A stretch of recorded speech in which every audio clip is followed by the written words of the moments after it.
Vojnik? Vojnik Ilijevički Sokrat.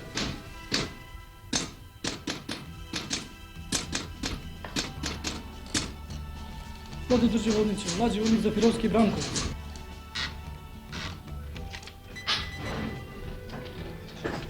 Imate za zadatak da izvršite patroliranje pravcima autobuska stanica, ulica Maršal Tito, željeznička stanica sa zadatkom da izvršite kontrolu ispravnosti vojnika i kontrolu ispravnosti ličnih dokumenta. Na zadatak? Razumem državodniče.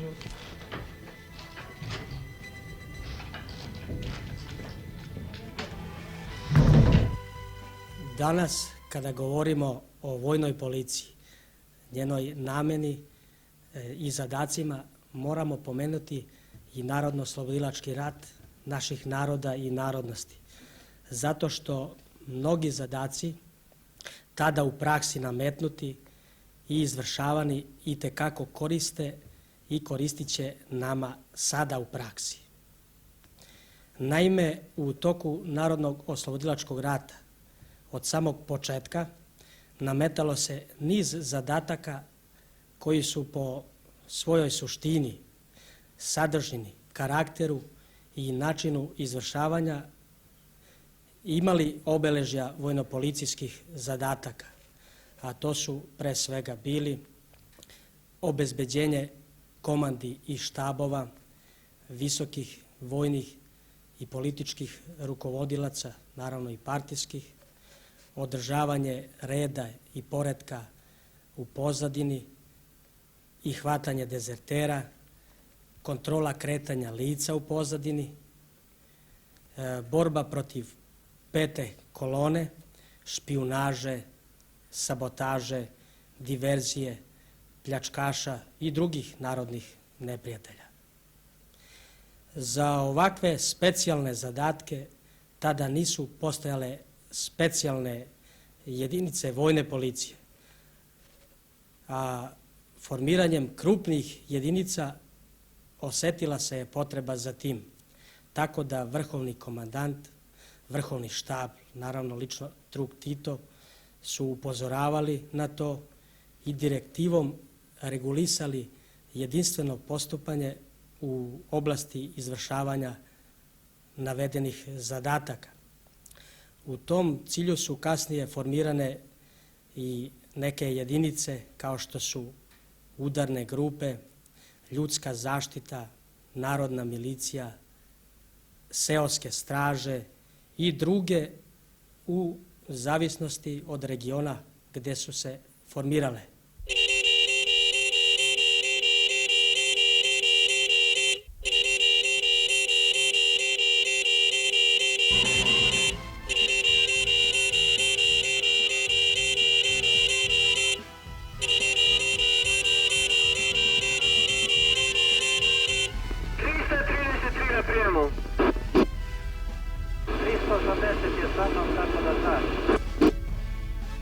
U redu?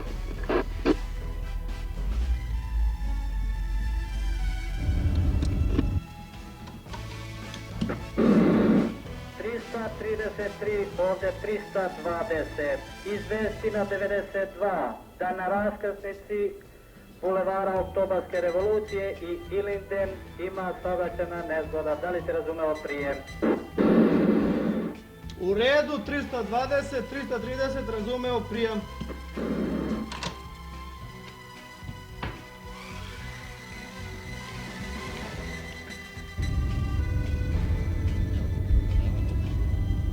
Valite rotaciju.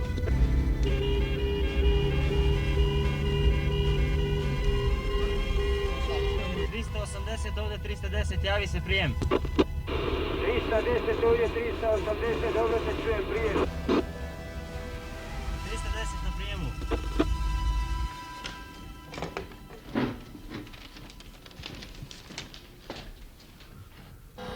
Predat ćeš telegram vojnoj policiji Beograd. Razumem državodniče.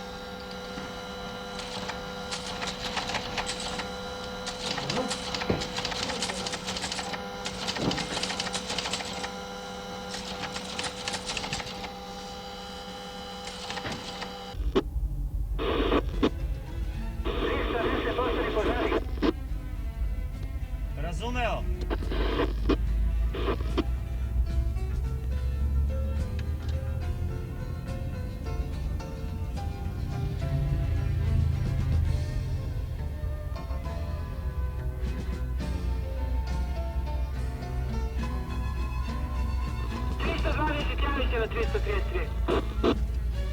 Slušaj, treba mi to vozilo odmah, imam saobraćajku.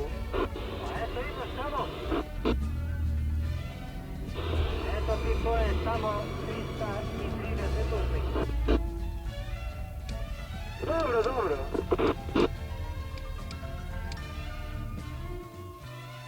Početkom 1944. godine formiraju se i dve jedinice vojne policije. Oba dve u našim bazama, ali na teritoriji Italije. I tada se vodilo računa da se pripadnici ovih jedinica da se biraju iz redova najboljih boraca, članova KPJ, SKOJ-a, da su izdržljivi i da imaju izražene sklonosti za izvršavanje vojno-policijskih zadataka, radnji i naravno da su fizički vrlo izdržljivi. Svakako da se i sada vodi računa prilikom izbora za vojne policajce da to budu oni koji su vrlo vredni, pošteni, aktivni i primjerni omladinci tamo gde uče, rade i žive, naravno i da imaju i sklonosti za vojno-policijske zadatke.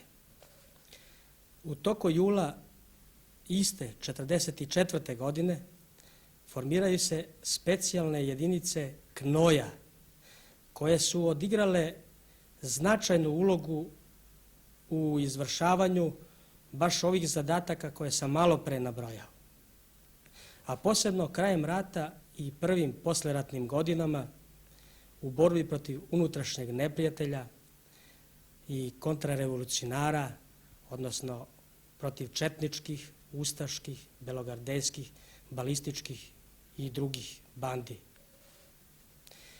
Rasformiranjem jedinica KNOJ-a ukazala se je potreba za postojanjem kvalifikovane organizacije, jedinice sa zakonskim ovlašćenjima koje bi izvršavale vojno-policijske radnje i zadatke u Jugoslovenskoj narodnoj armiji. Dakle, sa jedne strane, buran razvoj Jugoslovenske narodne armije iziskuje i veću potrebu za savremenijom zaštitom jedinica, što je i uslovilo formiranje vojne policije. Naša vojna policija stvorena je na temeljima i iskustvima iz NOR-a i iz naše prakse. Ona nije kopija ni jedne druge vojne policije, već je originalna tvorevina čiji karakter i namena proizilazi iz karaktera Jugoslovenske narodne armije kao sastavnog dela oružanih snaga SFRJ.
Od osnivanja do danas, uporedo sa razvojem Jugoslovenske narodne armije i razvojem specijalnih snaga eventualnog agresora, razvija se, modernizuje i specijalizuje i naša vojna policija za svoju namenu u miru i ratu.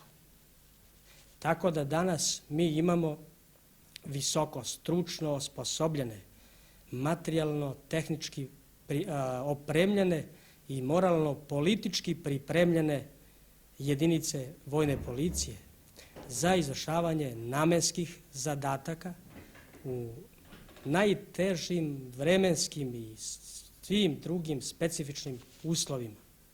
Od zadataka koje vojna policija danas izvršava, ja bih, pored ostalih, samo neke napomenuo, a to su da vojna policija vrši regulisanje i kontrolu vojno-putnog saobraćaja, obavlja poslove propisane zakonom o krivičnom postupku za dela iz nadležnosti vojnih sudova, vrši kontrolu vojnog reda i discipline i mnoge druge specijalne zadatke iz domena bezbednosti i samozaštite. A posebno se njeni zadaci znatno proširuju u vremenu eventualne ratne opasnosti i naravno samog rata. Da bi ova jedinica mogla izvršavati ovako složene zadatke svakodnevno u miru, a i biti spremna za rat, mi se zato i obučavamo po našem planu i programu borbene obuke i vaspitanja, po kome vojnici, policajci stiču znanja i mnoge veštine iz vojno-policijske taktike, naoružanje sa nastavom gađanja i ostale specijalne opreme, veštine iz borenja, vožnje, naravno i mnoge druge potrebne da bi vojnik policajac precizno i brzo izvršio svaki postavljeni zadatak.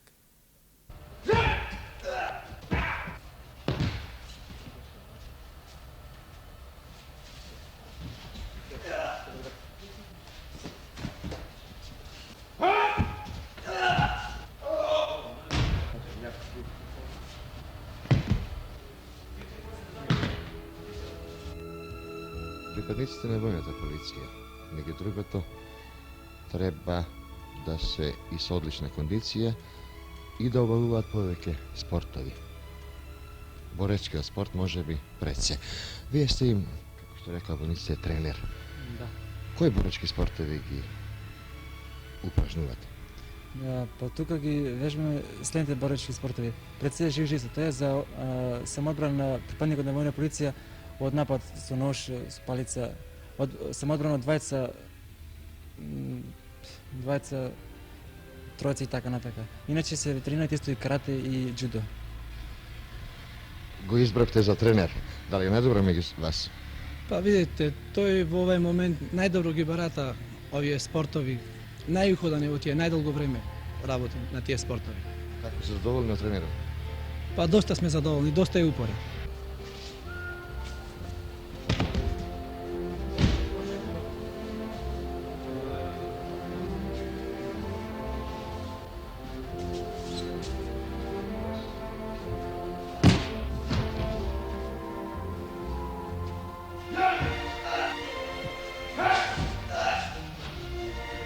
Ja se bavim judom već 5 godina, inače sam trenirao u Nikšiću. Došao sam u vojnu policiju jer smatram da mogu ovdje dalje da napredujem. Ipak to je jedan specijalan rod vojske. A da li napreduvate? Pa napredujem dosta dobro, mislim kondicija je na nivou. Od kada ste vi? Ja sam od Kumanova. Kako vi odat ovие борачки вештини? Pa do сега dobro mi odat. Понатака зависи од нас дали ќе тренираме, ќе продолжуваме со тренинзи и така натака.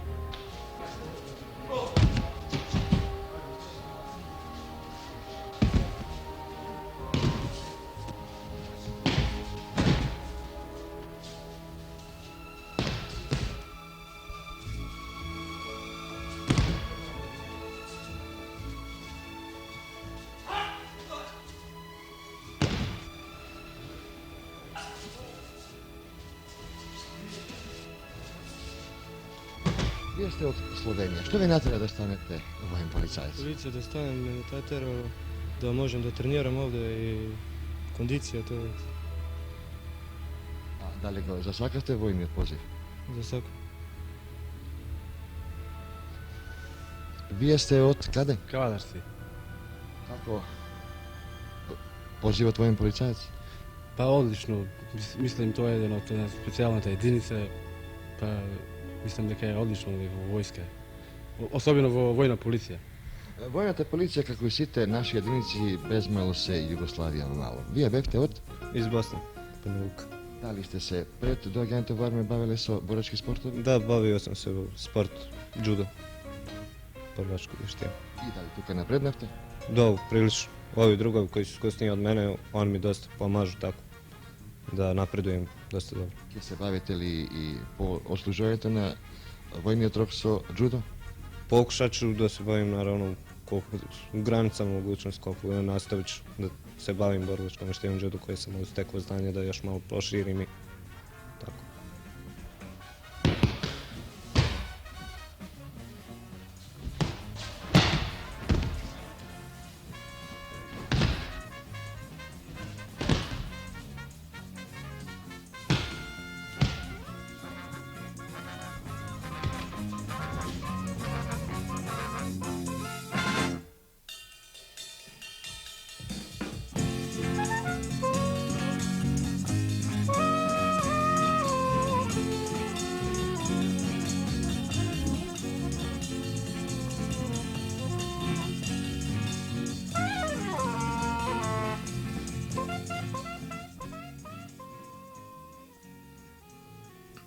Студентите на Факултетот за безбедност и општествена самозаштита во Скопје со завршувањето на првиот степен стануваат правници со насока безбедност и резервни воени старешини. Во текот на студирањето, меѓу другите имаат и така наречени воени предмети, а 4 месеци се наоѓаат во некоја наша касарна на стажирање. Меѓу момците од овој факултет и девојките не само што ги учат истите предмети, туку еве и стажираат во касарната, а по завршувањето на стажирањето ќе станат и првите девојки во нашата република резервни воени старешини.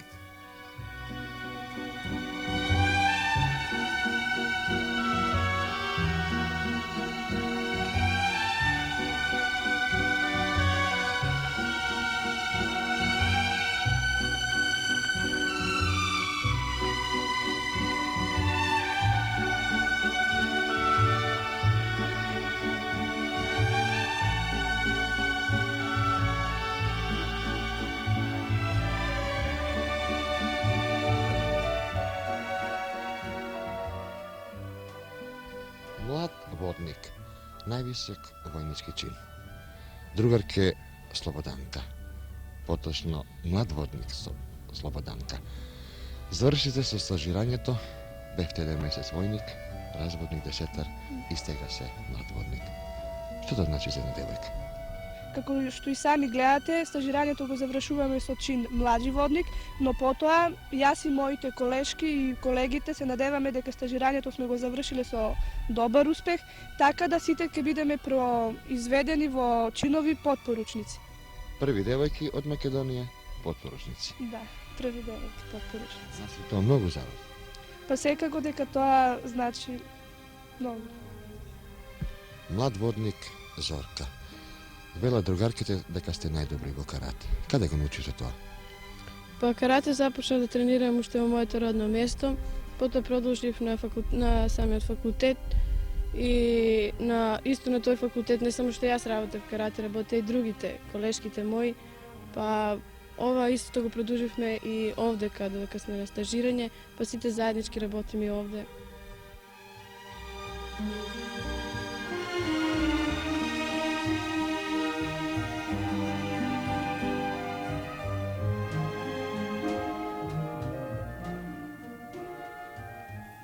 Од скромност велат дека со добар успех го завршиле стажирањето. Нивните старешини за овие девојки ја дадоа оценката одличен, а на часовите по теоретската настава на боевото стрелање, дури многу од нив имаа и подобри резултати од своите другари војници.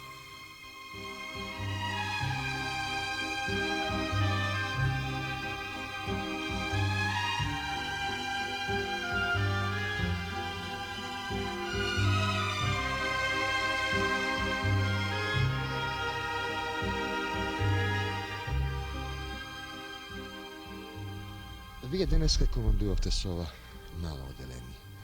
Велат одлични каратисти, одлични војници и одлични стрелци. Каде го научите истрелањето? Стрелањето го научивме додека бевме на факултетот, односно додека во токот на наставата, односно на нашето школување, имаше и воени предмети, кои воени предмети посебно захтева да има таму и покрај војните дисциплини да има и гајџање. Станувате правници, смер насока. Што значи за една девојка да работи во безбедност? Мислам за една девојка да работи во безбедност, тоа пред се голема гордост, бидејќи тоа е и честен и хумен позив.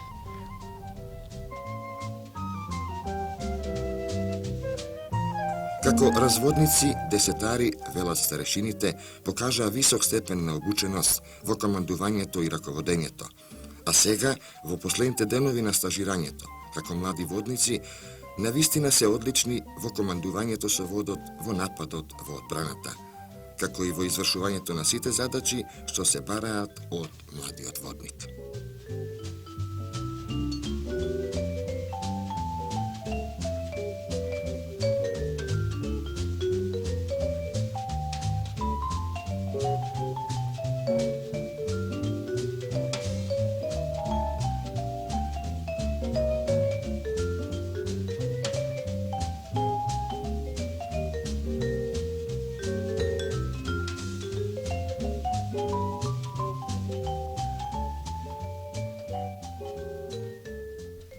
Što se tiče vojnika, vojnih policajaca iz jedinice gde se ja nalazim, mogu reći sve najbolje o njihovom izgledu, interesovanju, obučenošću, snalažljivošću i svim ostalim osobinama koje krase vojnog policajca.